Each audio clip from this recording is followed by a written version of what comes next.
Today, we're thoroughly exploring a critical cyber attack technique known as remote service creation specifically for lateral movement, which is a sophisticated method frequently exploited by adversaries to navigate and control compromised networks effectively.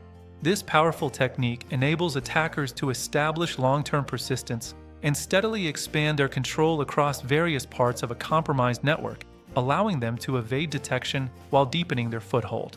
Lateral movement refers to the strategic process by which attackers progress deeper into a network's infrastructure after securing their initial access point, hopping from one system to another to broaden their reach. Among the most potent methods for achieving this is remote service creation, which empowers attackers to remotely install and deploy malicious services directly on target systems without physical access. Once installed, these malicious services can reliably execute harmful payloads, maintain ongoing access to the systems, or even support additional reconnaissance efforts to map out the entire network. In practice, attackers frequently leverage legitimate Windows built-in services, such as the Service Control Manager or SCM, to stealthily create and manage these new malicious services on remote machines. Common tools they employ include the command line utility sc.exe for service creation commands like screate, or PowerShell couplets such as new service, both of which can be executed remotely to install and configure services quickly. For example, an attacker might craft a service configured to automatically execute a reverse shell payload every time the affected system starts up, providing a reliable backdoor into the environment. This setup guarantees the attacker persistent access to the compromised system, remaining effective even if the original entry point is discovered, closed off, or patched by defenders.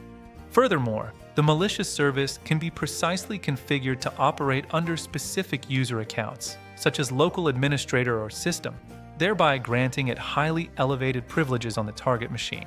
With these elevated privileges, the attacker gains the ability to perform a wide range of advanced actions that would be completely inaccessible to a standard or limited user account.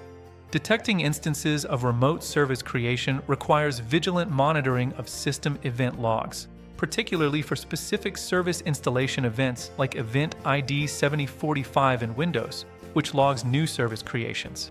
Key red flags in these logs include unusual or generic service names, suspicious descriptions that don't match legitimate software, or executable paths pointing to temporary or hidden directories. Advanced endpoint detection and response solutions play a crucial role here, as they can identify anomalous service creation activities in real time through behavioral analysis and signature matching. To mitigate these risks, organizations should implement robust access controls, adhere strictly to the principle of least privilege, and limit administrative rights across endpoints to shrink the potential attack surface significantly. Conducting regular audits of all services and scheduled tasks throughout the network is essential, as it helps security teams uncover and remediate any hidden malicious components before they can cause damage. Additionally, providing comprehensive education to users and IT staff on recognizing common attack vectors like this one will greatly bolster the organization's overall security posture and resilience.